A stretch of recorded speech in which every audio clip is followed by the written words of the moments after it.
Astro TV 7 நண்பர்களுக்கு அன்பு வணக்கம். நான் உங்கள் நலம் விரும்பும் அன்பு தோழன் பேசுகிறேன். என் அன்பு தனுசு ராசி நண்பர்களுக்கும் தோழிகளுக்கும் பிள்ளைகளுக்கும் பெரியவர்களுக்கும் வணக்கம். உங்க வாழ்க்கையில இந்த பிறப்பின் அடிப்படையில இந்த பிறவியிலேயோ இந்த ஜென்மத்திலேயோ உங்களால உங்கள் ராசிப்படி கோடீஸ்வரனாக முடியுமா முடியாதா, அதை பத்தி தான் இந்த வீடியோல மிக தெளிவா நம்ம பேச போறோம். எல்லாரும் குறைவா பேசுங்க அப்படின்னு சொல்றீங்க, சில பேர் திட்டுறீங்க. அதை பத்தி எனக்கு கவலை இல்ல.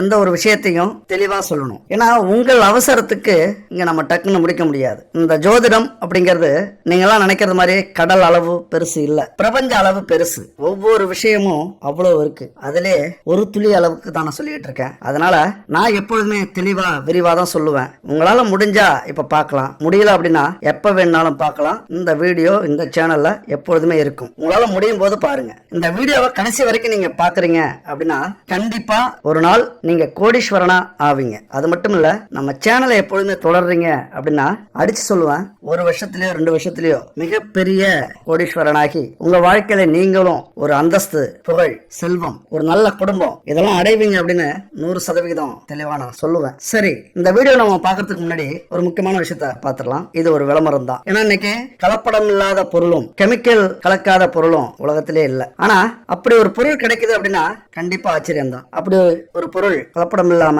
தரமான கெமிக்கல் கலக்காத பொருள் இவங்கள்ட்ட இருக்கு. குட் பேபி 9043688626 இந்த நம்பருக்கு கான்டாக்ட் பண்ணீங்க, வாட்ஸ்அப் பண்ணீங்க அப்படின்னா ஒரு மெசேஜ் வரும். அதுல பாத்தீங்கன்னா நிறைய பொருட்கள் அவங்க வச்சிருக்காங்க. அதாவது சுத்தமான நெய், செக்குல ஆட்டின தீப எண்ணெய், பஞ்சதீப எண்ணெய். பஞ்சதீப எண்ணெய்க்கு அவ்வளவு ஒரு சக்தி இருக்கு. அந்த பஞ்சதீப எண்ணெய் சிவனுடைய அருள் பெற்ற பசுமாட்டிலிருந்து எடுக்கப்பட்ட பால், நெய், தயிர், கோமியம், சாணம் இதிலிருந்து தயாரிக்கப்பட்ட பஞ்சகாவிய பொருட்கள், விளக்கு, சாம்பிராணி, அகர்பத்தி இது இவங்ககிட்ட கிடைக்குது. அது மட்டும் இல்ல, பச்சரிசி கோல மாவு. இந்த காலத்துல நம்ம பச்சரிசி மாவால கோலம் போட்டதே இல்ல. இவங்க உங்களுக்கு எளிமையா இருக்கணும் அப்படின்னு பச்சரிசி கோலமாவு கட்டி பவுடர் அவங்க 9 வகையான பூஜை பொருட்களை கலந்து கொடுக்கறாங்க.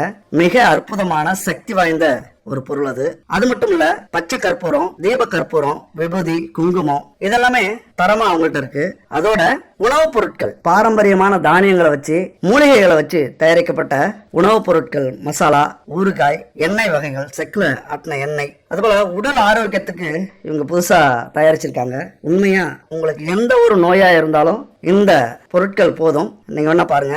Wait loss powder, weight loss breakfast, weight loss முருங்கைக்கீரை சூப் பவுடர். அப்புறம் இன்னொரு அதிசயமான ஒரு விஷயம் என்னன்னா, இன்னைக்கு ஒவ்வொரு வீட்லயும் சுகர் இருக்கிறவங்க இருக்காங்க. அவங்களுக்கான பொருள் இப்ப தயார் பண்ணிட்டு இருக்காங்க. கண்டிப்பா கெமிக்கல் இல்லாத தரமான சுத்தமான பொருட்கள் இவங்க நேர்மையா தயாரிச்சுட்டு இருக்காங்க. பயன்படுத்திட்டு நான் சொல்றேன், கண்டிப்பா உங்களுக்கு எங்கேயுமே கிடைக்கல இது மாதிரியான பொருட்கள் அப்படின்னா இவங்கள்ட்ட வாங்குங்க. 60 வகையான பொருட்கள் இன்னைக்கு தயாரிச்சிட்டு இருக்காங்க. அது மட்டும் இல்லைங்க, இந்த வருஷத்துல 100 பொருட்கள் தயாரிக்கிறதா இவங்களுடைய பிளான் இருக்கு. இவங்க கூட நானும் ஜாயின் பண்ணியிருக்கேன். கண்டிப்பா நம்பிக்கையோட வாங்கி பயன்படுத்தலாம். அது மட்டும் இல்ல, இந்த டாபிக் நம்ம கோடீஸ்வரனா வந்து எப்படி, அதை பத்தி நம்ம பேச போறோம். இவங்க கூட ஜாயின் பண்றீங்க, ரீசேல்ல ஜாயின் பண்றீங்க அப்படின்னா கண்டிப்பா உங்களாலேயும் கோடீஸ்வரன் ஆக முடியும். ஏன்னா இவங்க கொடுக்கிற அந்த பொருள்ல 10% இருந்து 20% வரைக்கும் லாபம் கிடைக்குது. வாங்கி ரீசேல் பண்றதுக்கு முயற்சி பண்ணுங்க, உங்களாலையும் கோடீஸ்வரனாக முடியும். ஏன்னா இன்னைக்கு 60 பொருட்கள் அப்படிங்கிறது நாளைக்கு 100 பொருள் ஆகலாம், 200 பொருட்கள் ஆகலாம். ஜாயின் பண்ணுங்க, கண்டிப்பா என்ஜாய் பண்ணுங்க. நீங்களும் ஒரு நேரத்துல கோடீஸ்வரனா ஆவீங்க. சரி, விஷயத்துக்கு வரலாம். இன்னைக்கு நம்ம ஒவ்வொருத்தரும் வாழ்க்கையில எதுக்காக போராடுறோம்? பிறந்ததிலிருந்து கடைசி காலம் வரைக்கும் எப்படியாவது வாழ்க்கையில முன்னேற்றம் அடையணும், கோடீஸ்வரன் ஆகணும், செல்வத்தை சேர்க்கணும், பிள்ளைங்களை நல்லா வளர்த்து பெரிய ஆளாக்கணும், அப்படிதான். ஆனா அதே நேரத்துல முறையான உழைப்பாலும் புதிய சிந்தனையாலும் எதுல நம்ம கோடீஸ்வரன் ஆக முடியும்? தொழில் மூலியமா தான் கோடீஸ்வரன் ஆக முடியும். சிந்திச்சு செயல்பட்டு கடினமான உழைப்பு உழைச்சோம் அப்படின்னா தொழில் மூலியமா கோடீஸ்வரன் ஆகலாம். ஆனா அதே நேரத்துல நமக்கு கோடீஸ்வர யோகம் உண்டா அப்படிங்கிறது நம்ம தலையில இருக்கணும். எல்லாருடைய வாழ்க்கையிலயும் நல்ல நேரமும் இருக்கு, கெட்ட நேரமும் இருக்கு. ஆனா வாய்ப்புகளை யார் சரியா பயன்படுத்துறாங்களோ அவங்க கண்டிப்பா ஒரு நேரத்துல கோடீஸ்வர யோகத்தை அடைவார்கள். பயன்படுத்த தவறியவர்கள் பல பிரச்சனைகளை சிக்கிறதும், அடுத்தவங்களை குறை சொல்றதும், இந்த சமுதாயத்துல மானம் மரியாதை இழந்து கௌரவம் இழந்து எங்கேயோ ஒரு மூலையில வாழ்க்கையை நடத்துறதும் இன்னைக்கு நடந்துகிட்டு தான் இருக்கு. எடுத்துக்காட்டா இப்ப நம்ம பல படத்துல பார்த்திருக்கோம். எளிமையா இருக்கிற ஹீரோ திடீர்னு கோடீஸ்வரன் ஆயிடுவார். பல பேரை பார்த்திருக்கோம், குடிசையில இருந்தவங்க கோட்டைக்கு போயிடுவாங்க. இதுக்கெல்லாம் காரணம் ஜோதிடம் தான். ஏன்னா நம்ம தலையெழுத்து அப்படி இருக்கணும். அப்ப எல்லாராலையும் முயற்சி செய்ய முடியும், எல்லாராலையும் உழைக்க முடியும். ஆனா எந்த நேரத்துல நம்ம உழைச்சோம், எந்த நேரத்துல எதுக்கு முயற்சி பண்றோம், அதை பொறுத்து நம்முடைய முன்னேற்றம் அமையும். அப்ப சரியான நேரத்துல ஜோதிடத்தை பார்த்து நம்ம செயல்படுறோம் அப்படின்னா கண்டிப்பா நம்ம வாழ்க்கையில மிகப்பெரிய வெற்றி அடைய முடியும். ஆனா அதே நேரத்துல அதிர்ஷ்டத்துக்காக காத்திருக்கிறது, ஏங்கிறது, அல்லது அவங்க பெரிய ஆள் ஆயிட்டாங்களே, இவெல்லாம் பெரிய ஆள் ஆயிட்டானே அப்படின்னு கோவப்படுறது, இதெல்லாம் வாழ்க்கையில கண்டிப்பா கீழ்நிலைக்கு தான் நம்மளை கொண்டு வரும். அடுத்தவங்களை பார்த்து வைத்தறிச்சல் படுறதும் பொறாமப்படுறதும் நம்ம வாழ்க்கையில முன்னேற விடாம தடுக்கக்கூடிய ஒரு முக்கியமான விஷயம். அப்ப எந்த துறையில உங்கள் ராசிப்படி நீங்க ஈடுபட்டீங்க அப்படின்னா கோடீஸ்வரராக முடியும் அப்படிங்கறது முதல்ல நம்ம பார்க்கணும். அப்ப ஜாதகத்துல முறையா நம்ம பார்க்கறோம் அப்படின்னா முதல்ல நல்ல முடிவு எடுப்போம். அப்புறம் தோல்விகள் எப்ப வரும், யாரால வரும், எப்படி வரும் அப்படிங்கறத தெரிஞ்சுக்கிட்டு தவிர்த்துருவோம். அப்புறம் கோடீஸ்வர யோகம், குருச்சந்திர யோகம், குருமங்கள யோகம், புதாத்திய யோகம், ராஜ யோகம் இதெல்லாம் எப்ப கிடைக்கும் அப்படின்னு நம்ம தெரிஞ்சுப்போம். முக்கியமா நம்முடைய தசை புத்தி இந்த காலகட்டத்துல நம்முடைய வாழ்க்கையில யோகங்கள் நடக்கிறதுக்கு வழிவகுக்கும். அதனால மிகப்பெரிய பணக்காரரா நம்மளால ஆக முடியலனாலும் நம்முடைய உழைப்ப சரியான முறையில பயன்படுத்துறோம், உழைக்கிற காசை சரியான வழியில சேமிச்சு ஒரு முதலீடா போடுறோம் அப்படின்னா கண்டிப்பா நம்ம வாழ்க்கையில மிகப்பெரிய முன்னேற்றத்தை அடைய முடியும். கோடீஸ்வரன் ஆவறதுக்கு மிக முக்கியமா ஏத்துமா தேவை ஆசை. எல்லாரும் சொல்லுவாங்க ஆசைப்படாத, பேராசைப்படாத, அளவுக்கு மீறி ஆசைப்படுறது அமிர்தத்துக்கு நஞ்சு அப்படின்னு சொல்லுவாங்க. உண்மையா இங்க கோடீஸ்வரர்கள் ஒவ்வொருத்தரும் பேராசைப்பட்டதுனாலதான் இன்னைக்கு கோடீஸ்வரரா இருக்காங்க. ஒரு பணத்து மேலையும் செல்வத்து மேலையும் புகழ் மேலையும் மோகம் கொண்டால் மட்டும்தான் இங்க உங்களால இந்த பூமியில மிகப்பெரிய இடத்தை தக்க வைக்க முடியும். அதனால கண்டிப்பா முதல் விஷயமா இதை எடுத்துங்க, முதல்ல பேராசைப்படுங்க, பேராசைப்படுறதுக்கு கத்துங்க. அந்த பேராசையை, இது ரொம்ப முக்கியமான விஷயம், நேர்மையா அடையறதுக்கு முயற்சி பண்ணிட்டீங்க அப்படின்னா கண்டிப்பா உங்க வாழ்க்கையில நீங்க கோடீஸ்வரர் தான். அதனால தனுசு ராசி நண்பர்களுக்கும் தோழிகளுக்கும் அல்லது பெரியவர்களுக்கும் அல்லது இளைஞர்களுக்கும் வாழ்க்கையில ஒரு நாளாவது கோடீஸ்வர யோகத்தை அடைய முடியுமா அப்படிங்கிற ஒரு கேள்வி, ஒரு ஏக்கம், ஒரு எதிர்பார்ப்பு வாழ்க்கையில எப்பொழுதுமே இருந்துகிட்டே இருக்கும். அதுக்கெல்லாம் இந்த வீடியோ கண்டிப்பா பதில் சொல்லும். கவனமா கேளுங்க.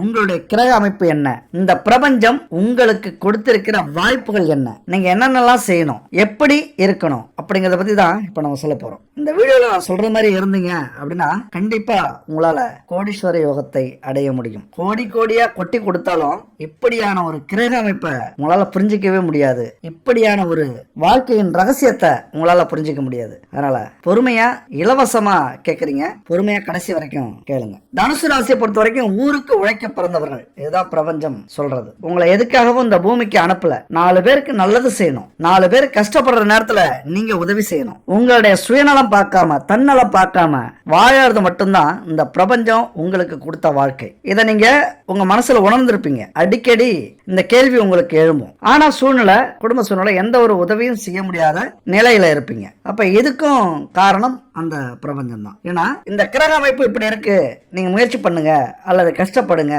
அல்லது செயல்படுங்க, அல்லது வாய்ப்புகளை பயன்படுத்திங்க அப்படின்னு உங்களுக்கு அந்தந்த நேரத்தில் கிடைக்கக்கூடிய தகவல்களை நீங்க கொஞ்சம் கூர்ந்து கவனிச்சிங்க அப்படின்னா உங்களால கண்டிப்பா வாழ்க்கையில முன்னேற முடியும். ஆனா எப்பொழுதுமே வெளிப்படையா ஒரு விஷயம் நமக்கு தெரியாது. ஒரு மனிதர்கள் மூலியமா, ஒரு செயல்கள் மூலியமா, ஒரு விபத்து மூலியமா, ஒரு சூழலை மூலியமா, இப்படி ஏதாவது ஒரு வகையில நமக்கு உணர்த்தும் அந்த வாய்ப்புகள் நமக்கு கிடைக்கும். அதை நம்ம அலட்சியப்படுத்தும் போதுதான் அந்த வாய்ப்புகள் மிஸ் ஆகுது. அப்ப இவ்வளவு அற்புதமான குணத்தை கொண்டு அனுப்பிய இந்த தனுசு ராசி நண்பர்களுடைய வாழ்க்கை எந்த எதிர்பார்ப்பும் இல்லாம போகும். 4 பேருக்கு உதவியா வாழணும், அவ்வளவுதான் உங்க வாழ்க்கையினுடைய திருப்தி. எதிர்பார்த்தாலும் கிடைக்காது, அது அடுத்த விஷயம். இப்ப உங்க வாழ்க்கையில கோடீஸ்வர யோகத்தை அடையறதுக்கு உங்க ராசி கட்டத்துல 4 கட்டம் முக்கியமான கட்டம். முதல் கட்டம் 2ஆம் வீடு, அது தனஸ்தானம், குடும்பஸ்தானம், வாக்குஸ்தானம். நம்ம வாழ்க்கையில முன்னேறணும் அப்படின்னா பணம் எவ்வளவு கிடைக்கும், குடும்பம் நமக்கு ஒத்துழைப்பு கொடுக்குமா, வார்த்தைகள், நாம பேசக்கூடிய ஒவ்வொரு வார்த்தையும் நம்ம வாழ்க்கையில முன்னேற்றத்துக்கு ரொம்ப முக்கியமானது. அதை சொல்லக்கூடிய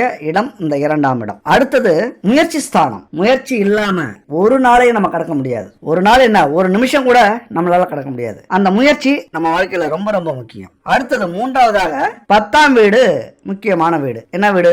நாம பணம் சம்பாதிக்கிறதுக்கு, பணக்காரன் ஆகிறதுக்கு, கோடீஸ்வரன் ஆகிறதுக்கு, நம்ம வாழ்க்கையை உயர்த்திக்கிறதுக்கு, பொருளாதாரத்துல நிறைவு பெறறதுக்கு எந்த தொழிலை நம்ம எடுத்துக்க போறோம் அல்லது எந்த வேலையை நம்ம வாழ்க்கையில எடுத்துக்க போறோம், இது ரொம்ப முக்கியமான கட்டம். அதை சொல்லக்கூடிய கட்டம் தான் 10வது வீடு. அடுத்தது 4வது கட்டம் 11வது வீடு. இது எது அப்படின்னா, நம்ம எது செஞ்சாலும், ஒரு வேலை செஞ்சாலும், ஒரு தொழில் செஞ்சாலும், நல்லது செஞ்சாலும், கெட்டது செஞ்சாலும், ஊருக்கு உழைச்சாலும், நேர்மையா இருந்தாலும், சந்தோஷமா இருந்தாலும், கஷ்டப்பட்டாலும் நமக்கு கிடைக்கக்கூடிய லாபம் என்ன, இந்த விஷயத்தெல்லாம் நமக்கு என்ன லாபம் கிடைக்க போகுது அப்படிங்கறத பத்தி சொல்லக்கூடிய இடம் தான் 11ஆம் இடம், 11ஆம் வீடு. இப்ப இந்த 4 வீடும் நம்ம வாழ்க்கையில மிக மிக முக்கியமான வீடு. இந்த 4 வீடு தான் நம்மள கோடீஸ்வரனாக்க கூடிய வாய்ப்புகளை கொடுக்கக்கூடிய, கோடீஸ்வரன் ஆகுமா ஆக மாட்டோமான்னு சொல்லக்கூடிய வீடுகள். அப்ப 2ஆம் வீடு நம்ம பார்த்தோம் தனுசு ராசிக்கு அப்படின்னா, ஜென்ம லக்னத்துக்கு 2ஆம் வீடு தனஸ்தானம். அந்த வீட்டுக்கு அதிபதி சனி பகவான். அப்ப 2ஆம் வீடு சனி பகவான் அப்படின்னா,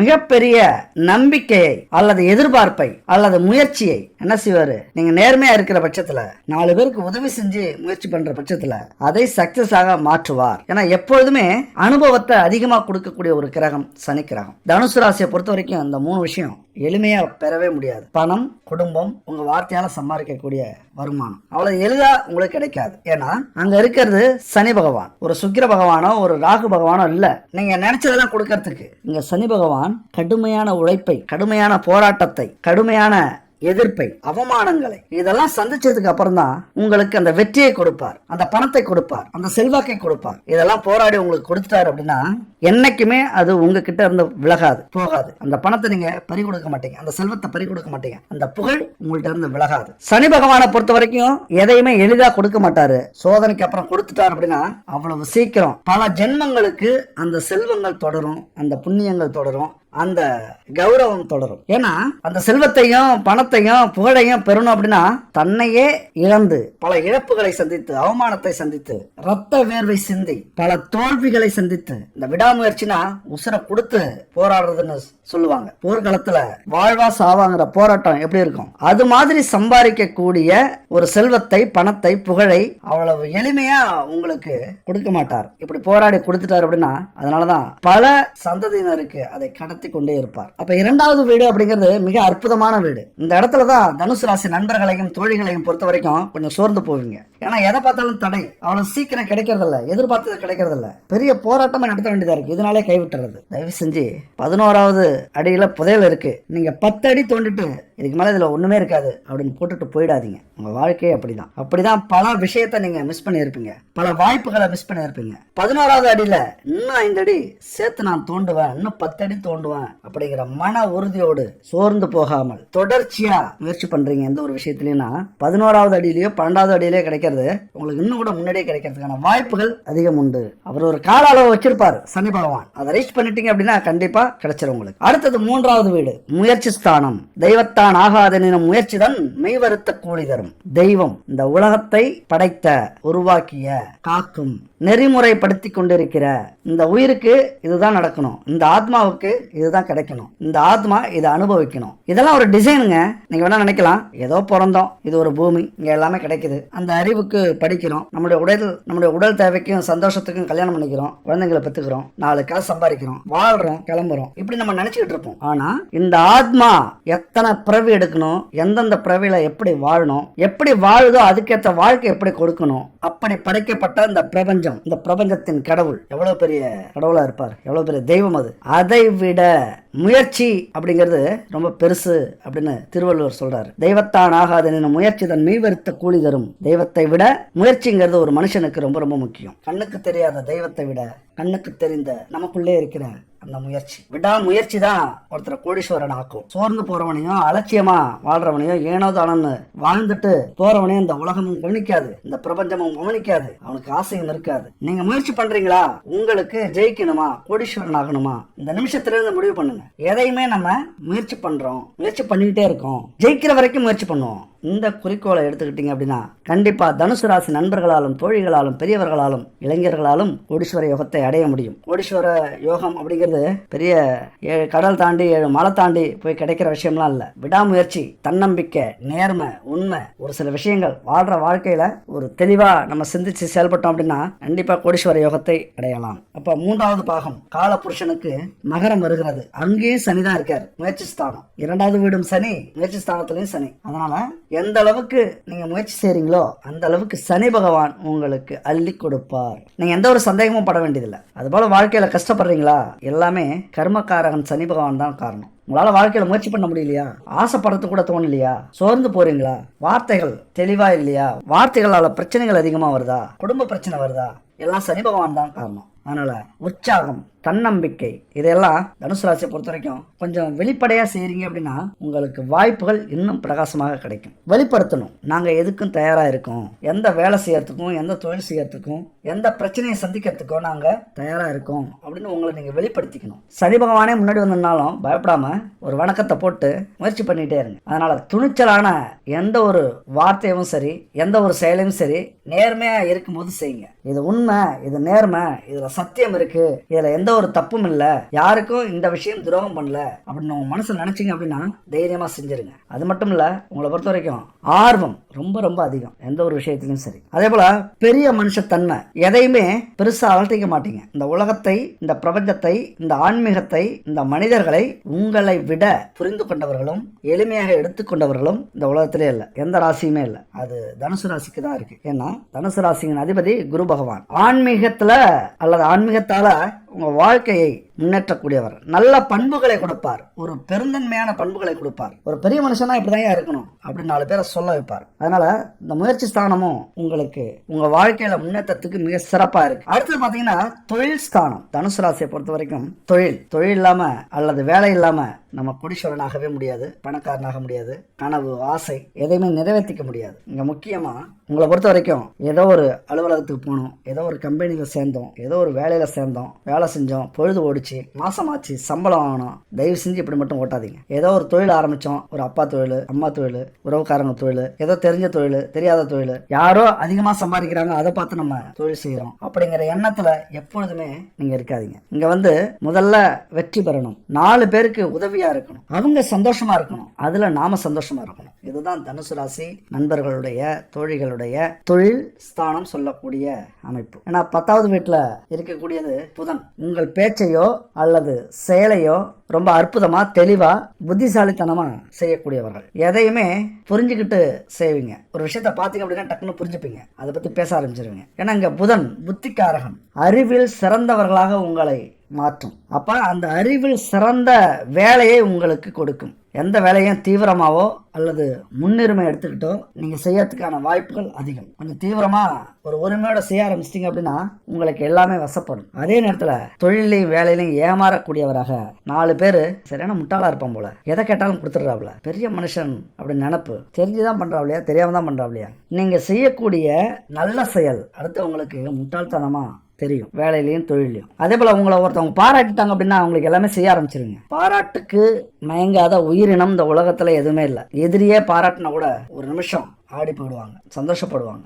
மனிதர்கள் இனம் அப்படிதான். அப்ப சுய புகழ்ச்சியில உங்களை எப்படி வேணாலும் வீழ்த்தலாம். இங்கதான் நீங்க எச்சரிக்கையா இருக்கணும். உங்களுடைய வேலையிலையும் தொழிலையும் மனிதர்களை புரிஞ்சுக்கிட்டு அவங்க என்ன சொல்றாங்க, எப்படி புகழ்றாங்க, எதுக்கு புகழ்றாங்க, அவங்களுடைய சூழ்நிலை என்ன, அவங்கள முன்னும் பின்னும் அலசி ஆராய்ஞ்சு அந்த புகழ்ச்சியை எடுத்துக்கிறது ரொம்ப நல்லது. அதுபோல கவனம் செலுத்துறது. ஒவ்வொரு விஷயத்திலையும் நீங்க எந்த வேலை செஞ்சாலும் தொழில் செஞ்சாலும் உங்களுக்கு ஆப்போசிட்டாக மாற்றக்கூடிய வலிமை உண்டு கூட இருக்கிறவங்களே. ஏன்னா உங்களுக்கு மதிப்பு அதிகம், மரியாதை அதிகம், வேலை செய்யற இடத்துலயும் தொழில் செய்யற இடத்துலயும். ஏன்னா குரு பகவானுடைய ஆதிக்கம் உங்களுக்கு அதிகமா கிடைக்குது, அவருடைய எண்ணம் பவர் உங்களுக்கு அதிகமா இருக்கும். அதனால போட்டி பொறாமைகள் வரும் உங்க வேலை தொழிலை பொறுத்த வரைக்கும். அப்ப நீங்க கவனமா இருக்கணும். அடுத்து இன்னொரு மைனஸ் என்னன்னா, வேலை அல்லது கனவு தொழில் எதுவுமே நிலையானதா நீங்க யோசிக்க மாட்டீங்க, தாவிக்கிட்டே இருக்கக்கூடிய சூழ்நிலை ஏற்படும். ஏன்னா மிதுனம் அப்படின்னா இரட்டை. தொழில் வேலைலாம் மாறிக்கிட்டே இருப்பீங்க. 10 வருஷம் மாடா உழைப்பீங்க, நல்ல பதவி உயர்வோ அல்லது சம்பள உயர்வோ வர நேரத்துல பிரச்சனை பண்ணிட்டு போயிடுவீங்க, அல்லது ஏதோ ஒரு சூழ்ச்சி நடந்து வெளில வந்துடுவீங்க, துரோகம் நடந்து வெளில வந்துடுவீங்க, அல்லது மனசுல அந்த தொழில் நல்லா இருக்கு, இந்த வேலை நல்லா இருக்கு, இந்த கம்பெனி நல்ல சம்பளம் கொடுக்குறாங்க, இந்த கம்பெனி இன்னைக்கு நல்லா போயிட்டு இருக்கு அப்படிங்கிற எண்ணத்தை உங்க மனசுல உருவாகி நீங்க அந்த வேலை தொழிலை விட்டுட்டு தாவிக்கிட்டே இருக்கக்கூடிய சூழ்நிலை ஏற்படும் தனுசு ராசி பொறுத்த வரைக்கும். அதனால நிலைத்தன்மை ரொம்ப ரொம்ப முக்கியம். எதுலையுமே நிலைச்சிருந்தாதான் முன்னேற முடியும். தாவுனீங்க அப்படின்னா உங்களுடைய அந்த எக்ஸ்பீரியன்ஸ், உங்களுடைய அந்த கடின உழைப்பு, உங்களுடைய அனுபவம் எல்லாமே தடைபட்டுக்கிட்டே இருக்கும். அப்புறம் புதுசாக தான் நீங்கள் ஒவ்வொரு விஷயத்தையும் உருவாக்கிட்டு இருக்கணும். அதனால சிந்திச்சு ஆரம்பிச்சிட்டீங்க தொழிலையோ அல்லது வேலையிலோ சேர்ந்துட்டீங்க அப்படின்னா அந்த வேலையில் அந்த தொழிலில் முன்னுக்கு வர முடியுமா, அந்த இடத்துல இருந்து அதை நீங்கள் சரி செய்யணும், முயற்சி பண்ணணும். அதுபோல பல விஷயங்கள் உங்களுடைய தனிப்பட்ட வாழ்க்கையை பாதிக்கும். அங்க நடக்கிற நீங்க அலட்சியமா இருக்கிற பழக்கம், பேச்சு, செயல் உங்களுடைய குடும்பத்திலையும் அது பாதிக்கும். அதையும் கொஞ்சம் கவனமா எடுத்துக்கங்க. அதுபோல 10ஆம் வீட்டுல புதன் இருக்கிறதுனால தொழில இரட்டைத்தன்மை, இந்த மாதிரி இந்த தொழிலுக்கு போகலாமா அந்த தொழிலுக்கு போகலாமா அப்படின்ற எண்ணம் வரும்போது பெரிய இழப்புகளை சந்திப்பீங்க. வேலை செய்கிற இடத்துல அவமானத்தை சந்திப்பீங்க. வாழ்க்கையில் எவ்வளவோ உயரணும்னு நினச்சா கூட போராடி வீழ்ச்சியை சந்திக்கக்கூடிய சூழ்நிலையும் வரும். புதன் சரியான இடத்துல இல்லை, உங்களுக்கு எதிராக இருந்துட்டார் அப்படின்னா இதெல்லாம் நடக்கிறதுக்கான வாய்ப்புகள் உண்டு. இப்போ அப்படி நடக்குதா, எதுக்குமே பயப்படாதீங்க. புதன் பகவானை தினமும் பூஜை அறையில் வணங்க ஆரம்பிச்சிருங்க. கோவிலுக்கு போனீங்க, சிவன் கோவிலுக்கு போனீங்கன்னா புதன் பகவானுக்கு அந்த நவக்கிரக அந்த சிலைக்கு முன்னாடி ஸ்பெஷலாக வணங்கிட்டு வாங்க. ஏன்னா அவங்க வாழ்க்கையில் தொழில் பொருளாதாரத்தை முன்னேற்றக்கூடிய, வேலையை உயர்த்தி கொடுக்கக்கூடிய ஒரு அதிபதி யாருன்னா புதன் தான். அதுபோல் என்ன தொழில் எடுக்கலாம், என்ன தொழில் செய்வீங்க அப்படின்னு பார்த்தீங்கன்னா புதன் புத்திக்கு அதிபதி. பேச்சு தொழில், அறிவு தொழில், சிந்திக்கிற தொழில், அப்போ ஆசிரியர் தொழில் சிறப்பாக இருக்கும். விஞ்ஞான தொழில் நல்லா இருக்கும். அரசு வழியில எந்த துறையாக இருந்தாலும் சரி, அங்க உங்களது திறமை உங்களை முன்னேற்றிக்கிட்டே இருக்கும். பல பேருக்கு ஆலோசனை வழங்குவீங்க.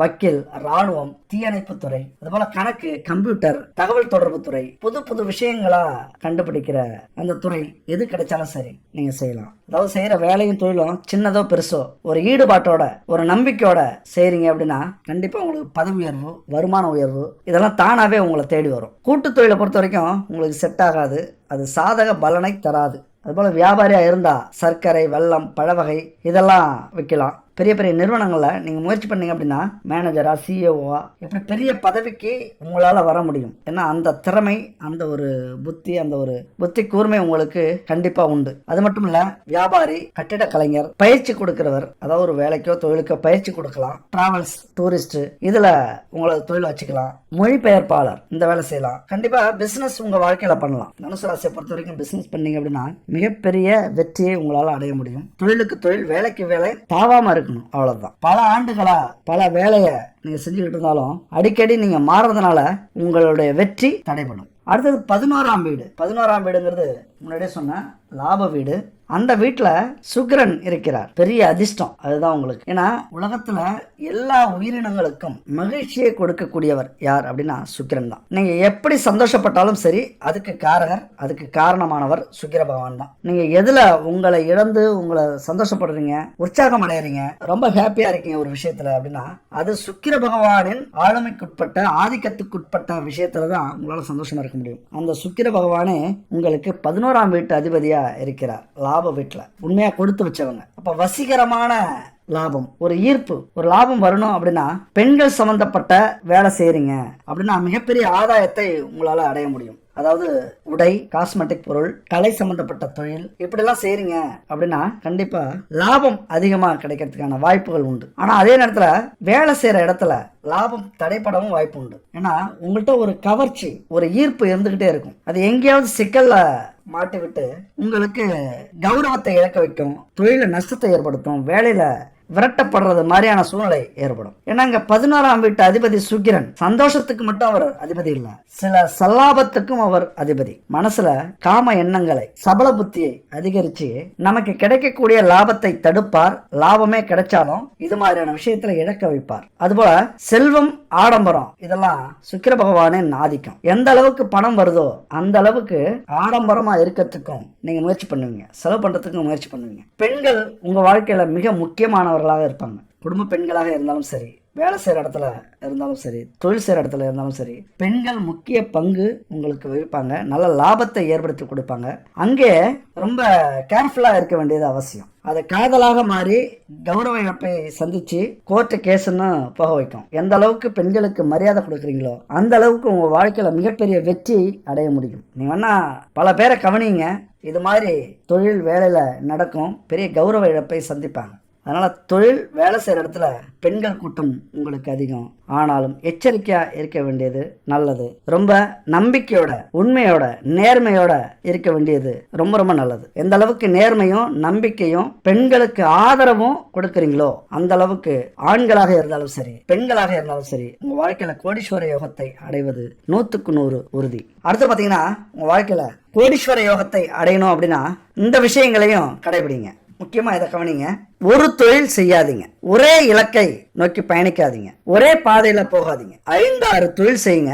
அதுல 2 தொழிலை தேர்ந்தெடுங்க. உங்களுக்கு எது லாபம், அதிக லாபம் கொடுக்கக்கூடியது எது, நஷ்டம் இல்லாத லாபம் கொடுக்கக்கூடியது எது, இந்த 2 விஷயத்தை தேர்ந்தெடுத்துங்க. ஏன்னா எல்லா துறையிலுமே ஏற்றம் இறக்கம் அப்படிங்கிறது உண்டு. ஆனா அதே நேரத்துல பல தொழில் இறங்கி 2-3 தொழிலை தேர்ந்தெடுத்துக்கிறது நம்ம வாழ்க்கைக்கு கஷ்ட காலத்துல கூட நம்மளை கைவிடாது. ஒரு தொழில் கைவிட்டாலும் இன்னொரு தொழில் கைவிடாது. அதனால ரியல் எஸ்டேட், பங்கு சந்தை, இந்த மியூச்சுவல் ஃபண்டெல்லாம் இப்போ சொல்லிட்டு இருக்காங்க. நம்மளை கோடீஸ்வரன் ஆக்கத்துல இந்த திட்டம்லாம் மிகப்பெரிய ஒரு வரப்பிரசாதம் அப்படின்னு சொல்லலாம். இந்த காலகட்டத்தில் முன்னாடிலாம் இது இல்லை. இந்த மாதிரியான விஷயத்துல உங்களது சேமிக்கிற பணத்தை முதலீடு செய்யுங்க. கண்டிப்பா கோடீஸ்வர யோகத்தை அடைய முடியும். சரி, கம்மியான பணம் இருக்கு அப்படின்னா தங்கத்துல, வெள்ளியில நீங்க முதலீடு போடலாம், என்னைக்குமே குறையாது. அதுபோல சேமிப்பு திட்டங்கள்ல, பேங்க்லயோ போஸ்ட் ஆபீஸ்லயோ இந்த மாதிரி திட்டங்கள்ல முதலீடு போடுங்க. ஏன்னா என்னதான் உழைச்சி சம்பாதிச்சாலும் சேமிக்காம நாம செய்யற செலவு நம்ம வாழ்க்கையில நம்மளை முன்னேறவே விடாது. குறிப்பா இந்த ராசி நண்பர்கள்லாம் இந்த விதிமுறையை கடைபிடிங்க.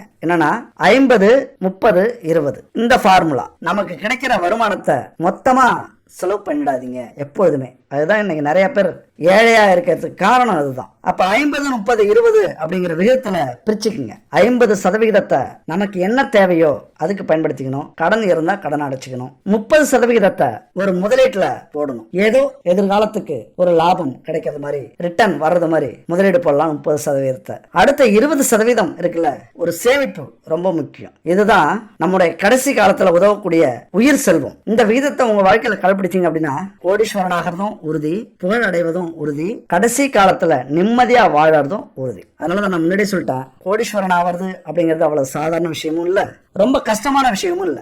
சில வழிமுறைகளை நம்ம கடைபிடிக்கிறோம் அப்படின்னா, சில செயல் நம்ம விடாம முயற்சி பண்றோம் அப்படின்னா, நம்ம ராசிக்கேத்த, நட்சத்திரத்துக்கேத்த, லக்னத்துக்கேத்த தொழில் எது, வேலை எது அப்படின்னு கண்டுபிடிச்சு செய்ய ஆரம்பிச்சிட்டோம் அப்படின்னா கண்டிப்பா நம்ம வாழ்க்கையில கோடீஸ்வரன் ஆவது 100% உறுதி. ஆனா நேர்மையா இருக்கணும், அவ்வளவுதான். அடுத்தது இன்னொரு முக்கியமான விஷயத்தை நீங்க கடைபிடிங்க. இது என்னுடைய வேண்டுகோள். வாடிய பயிர்களுக்கு நெஞ்சுரம் பார்க்கும் ஆன்மீகம் ஒரு மிகப்பெரிய வழி. எதுல தோல்வி அடைஞ்சாலும் சரி, எதை இழந்தாலும் சரி, வாழ்க்கையே இல்ல, இதுக்கு மேல நம்ம வாழ்க்கையில முன்னேற்றமே இல்ல, நாம ஏழையாகத்தான் இறக்கணும் அப்படின்னு நினைச்சிட்டீங்க அப்படின்னா உங்களுடைய கடைசி வாய்ப்பு ஆன்மீகம் தான். உண்மையை சொல்லணும் அப்படின்னா உழைக்காம எதுவுமே யாருக்குமே கிடைக்காது. அப்படியே கிடைச்சாலும் அது நிலைக்காது.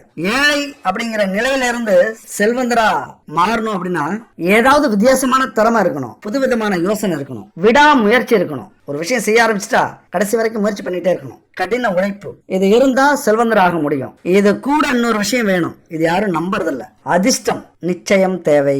கோடீஸ்வரர் ஆயிருக்காங்கல்ல, அவங்கள விட 100 மடங்கு அதிகமா இங்க உழைக்கிறவங்க இருக்காங்க. ஒரு அதிர்ஷ்டத்தாலதான் அவங்க கோடீஸ்வரனா இருக்கிறதும் இவங்க ஏழையா இருக்கிறதும் வித்தியாசம். அப்ப அதிர்ஷ்டம் அப்படிங்கிறது ரொம்ப முக்கியம். அந்த அதிர்ஷ்டம் தான் இந்த ஆன்மீகம்.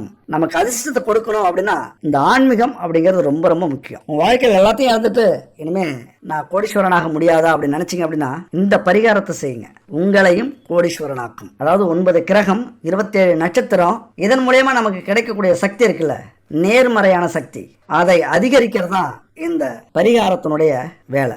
எதிர்மறையை நீக்கி நேர்மையான வழியில நேர்மறையான சக்தியை கொண்டு நம்முடைய கல்வி, வேலை வாய்ப்பு, தொழில் இதுல சாதனை படைக்கணும் அப்படின்னா இந்த பரிகாரம் மிக மிக முக்கியமானது. அது மட்டும் இல்ல, விபத்திலிருந்து, நோயிலிருந்து, குழப்பத்திலிருந்து, தற்கொலை எண்ணத்திலிருந்து நம்மளை காப்பாத்துறது இந்த பரிகாரம். அதனால நமக்கு சக்தி வாய்ந்த மனமும் உடல் வலிமையும் கிடைக்கணும் அப்படின்னா இந்த பரிகாரத்தை செய்யுங்க. இந்த பரிகாரம் சாதாரண பரிகாரம் இல்ல, கர்மாவை சுத்தப்படுத்தக்கூடிய பரிகாரம். எவ்வளவு பெரிய சவாலாக இருந்தாலும் சமாளிக்க வலிமை கொடுக்கக்கூடிய பரிகாரம். தீமைக்கு எதிராக 1000 எதிரிகள் வந்து நின்றாலும், 1000 பிரச்சனைகள் எதிரிகளாக வந்து நின்றாலும் கேடயமா உங்களை காக்கக்கூடிய ஒரு பரிகாரங்க. நம்பிக்கையோட இந்த பரிகாரத்தை செய்யுங்க. நல்ல முறையில் உழைச்சி வர வருமானத்துல நிம்மதியா வாழ்க்கை வாழணும் அப்படின்னா அந்த கொடுப்பனை நமக்கு இருக்கணும். நாம சம்பாரிச்ச பணத்துல நம்ம நிம்மதியா வாழ முடியுமா? அப்படிதான் எல்லாரும் வாழ்றாங்களா அப்படின்னா இல்ல. பல பேர் சம்பாரிச்ச பணத்தையே அபகரிச்சுக்கிறாங்க, மிஸ் பண்ணிடுறாங்க, இழந்துடுறாங்க. அதையெல்லாம் காத்து நம்மளே வாழ வைக்கக்கூடிய ஒரே தெய்வம் யார் தெரியுமா? சிவன் தான். சிவனுடைய அருள் விரைவா நமக்கு கிடைக்கணும் அப்படின்னா மிகச்சிறந்த வழி இந்த சிவ வழிபாடு. இந்த உலகத்துல இன்பத்தை கொடுக்கக்கூடியவர், பொருளை கொடுக்கக்கூடியவர், காதல், திருமணம், மகிழ்ச்சி, செல்வம், சக்தி, ஞானம், இதெல்லாத்தையும் கொடுக்கக்கூடியவர் சிவபெருமான். பக்தர்களுக்கு அருள் செய்து அவர்களுக்கு வேண்டிய வரங்களை இந்த காலத்திலிருந்து அந்த காலம் வரைக்கும் கொடுத்துக்கிட்டு இருக்கிறவர் சிவபெருமான் தான். இது எல்லாரும் நம்புறது இல்ல, உணர்ந்தவர்களுக்கு மட்டும்தான் தெரியும். இந்த பரிகாரம் கோடிகளை உங்களுக்கு குவிச்சு கொடுக்கும், அள்ளி கொடுக்கும், பண வரவை அதிகரிச்சு கொடுக்கும். எல்லாரும் கோடிகளை கொட்டணும், பண வரவை அள்ளி கொடுக்கணும் அப்படின்னா மகாலட்சுமியும் குபேரரையும் வழிபடுவாங்க. இது எல்லாருக்குமே தெரிஞ்ச ஒரு வழிபாடு. ஆனா இவங்களுக்கெல்லாம் இந்த செல்வத்தை அருளும் பாக்கியத்தை, செல்வத்தை காக்கும் யோகத்தை கொடுப்பவர் யார் தெரியுமா? ஈஸ்வரர் தான். அதனால தான் பரமேஸ்வரன், ஈஸ்வரருக்கு இன்னொரு பேரு கோடீஸ்வரர். அதான் 2 பேர் ஈஸ்வரருக்கு உண்டு. அவருக்கு நம்ம இந்த பரிகாரத்தை செய்யும் போது எல்லா விதமான பலன்களையும் நமக்கு அள்ளி கொடுப்பார். கர்ம வினையை நீக்கி கொடுப்பார். நம்ம வாழ்க்கையில முன்னேறணும், ஜெயிக்கணும் அப்படின்னா நம்முடைய கர்ம வினையை நீங்கணும். மிக மிக முக்கியமானது. அப்ப எளிய முறையில இந்த வழிபாட்டை கடைபிடிங்க.